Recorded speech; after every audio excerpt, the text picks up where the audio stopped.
Absolutely. And that's probably the best thing that could have happened, because had it been a continuation of the decades-long inching toward socialism, I doubt that enough of us would have become aware of what is happening. But he's done it.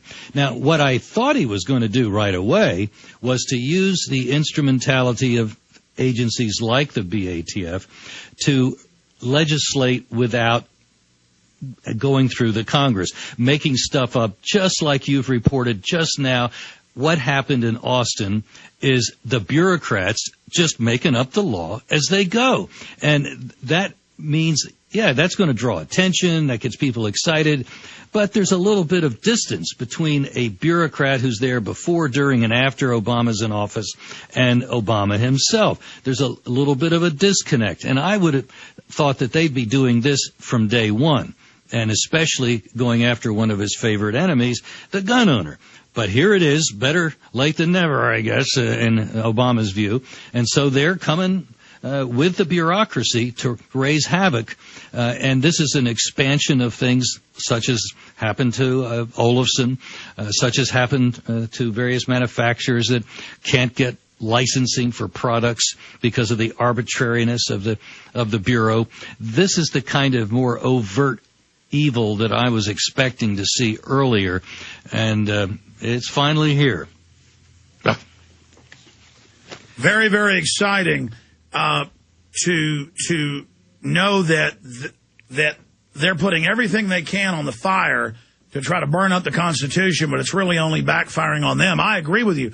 The great danger is, unless it's chutzpah or bravado or whatever it is, or hubris, I mean, maybe they're right. Maybe they're going to get away with it. I mean, or are they just that ham-fisted?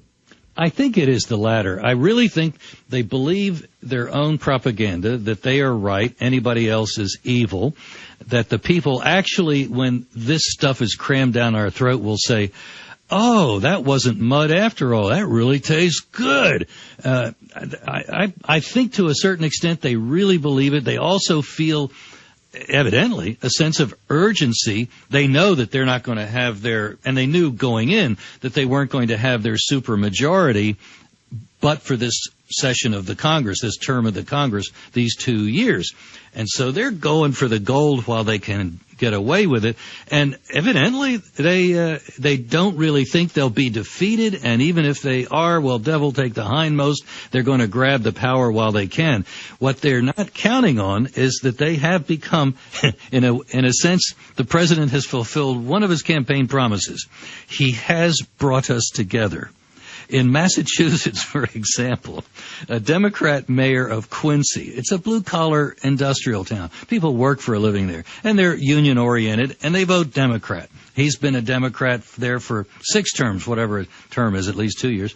And he came out and endorsed Brown on the basis of the Obamacare proposals. They don't want socializing. Which is so outrageous. I mean, we read the bills months ago. People couldn't believe us. I would read the bills, the House and Senate version, and listeners thought I was lying when it said 5 years in jail, $250,000 fines, taking money out of your paycheck, taxing your health plans, which aren't Cadillac. I mean, a lot of families do spend, $12,000 a year or whatever. I mean, this is cutting Medicare and Medicaid and raising taxes. I mean, yeah. This is a ripoff. I agree with the observation that was made that when we see things like the mayor of Quincy doing what he did, it may well represent a realignment once again of, call them the Reagan Democrats, people who are not philosophically conservative, but they have an economic interest in being left alone. And that's going to coincide with a Republican if the Republican is perceived as working to leave them alone.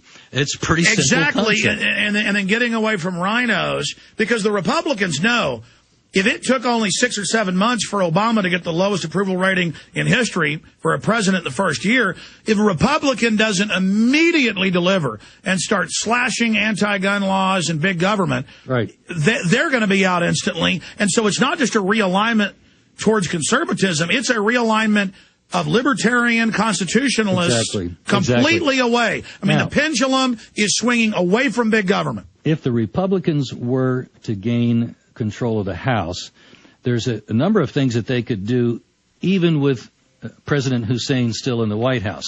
They could, for example, take the BATF budget, and they could say none of these funds may be used to enforce gun show actions, or whatever would be the most technically correct legal language, but you get the drift.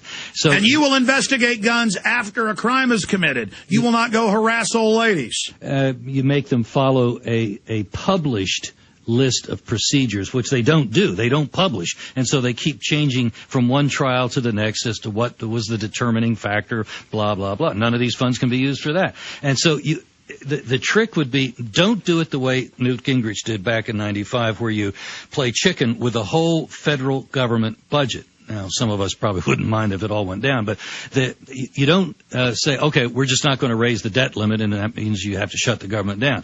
Well, politically, it just isn't going to fly. But you can, if you get to work right away, you could send a budget for the Treasury Department with the amputations in there that you want for BATF. Well, actually, they're under Justice now, excuse me. But a Justice Department budget chopped up here, there, but, leaving it essentially intact, just a lot of fingers and arms and legs missing. He can either veto it himself, in which case the ball's in his court, and who cares if the Justice Department gets shut down, or he'll accept the amputations. The problem is the BATF will just go firebomb another church to scare everybody into giving them funds. Well, you can only have one Waco at a time, and as a lot of folks have said, probably won't be for free the next time either. And what's happening at the state level is also encouraging. The governor of Virginia, he's right of center, but he's no fighter. First thing he did when he got elected was say, DOA if socialized medicine passes in Washington, not in my state. And now we've got first 14 and then 18 state attorney generals saying this is not just weights and measures. It's unconstitutional because of the socialism. Absolutely. But you can't selectively enforce certain rules on certain states. This thing is dead even if they pass it, and it looks like they may not even get that done. Larry Pratt, up there on Capitol Hill, I want to get your final take on that when we come back. Folks, everything the government scammers and the offshore banks touch turns to dust. They've got the power, but they're destroying themselves in the process. It's kind of like you got a pickup truck driving through a boulder field. You might make it to the other side, but your car is going to be totaled by the other end. Look at this Infowars.com article from Steve Watson. We'll be covering this at the start of the show tomorrow. International hearings begin on falsified swine flu pandemic by the EU, proving it was all a fraud to make money and a dangerous vaccine. Greatest medical scandal of the century to come under scrutiny. That's a quote by the head of the EU group. Here's another one. Ron Paul. Use Geithner to impeach Obama. Like I said with Ron Paul a week ago on air. Use this to bring them all down. Ron Paul's coming out. I mean, folks, like Ceausescu or any of these thugs falling. America is mad. And the media tries to not let you know how awake people are. But they are awake. And the Republicans and Democrats can't scam us anymore with this bait and switch. With whatever party's out of power acts like they're populist and constitutionalist until they get in power. I'm telling you, if you get the word out and fight hard, we've got a 70% chance of beating these people. Larry Pratt, do you agree with that statement? I do, Alex. And right now, even with the lousy set of cards we have in the Congress, this socialized medical push does not have to happen.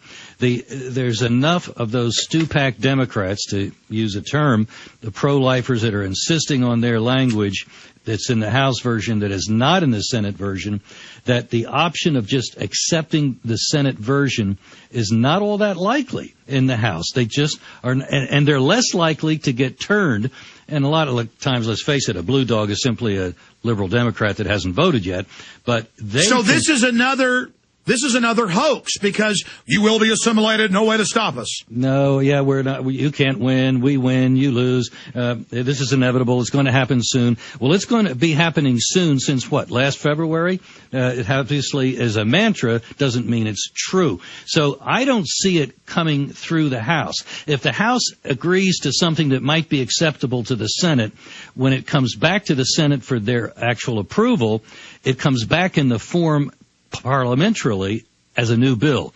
And all of the possibilities for filibuster are waiting for it all over again. And they've already had a mass exodus. The Democratic Party's bleeding out. A lot of them want this to end and fail so they can move on. They know people are going to remember in a few months, come election time, if this passes, they are all politically dead. We could possibly find a senator who would join with the Republicans, even without Brown being seated in the Senate, to say, hey, wait a minute, I know this is an important issue for our party, but I'm not interested in being a kamikaze pilot.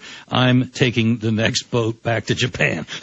Well, we're going to find out tomorrow if Brown wins. We've got to pray for that. As the founders said, we need gridlock in Washington, not the skids greased, especially right now with Obama.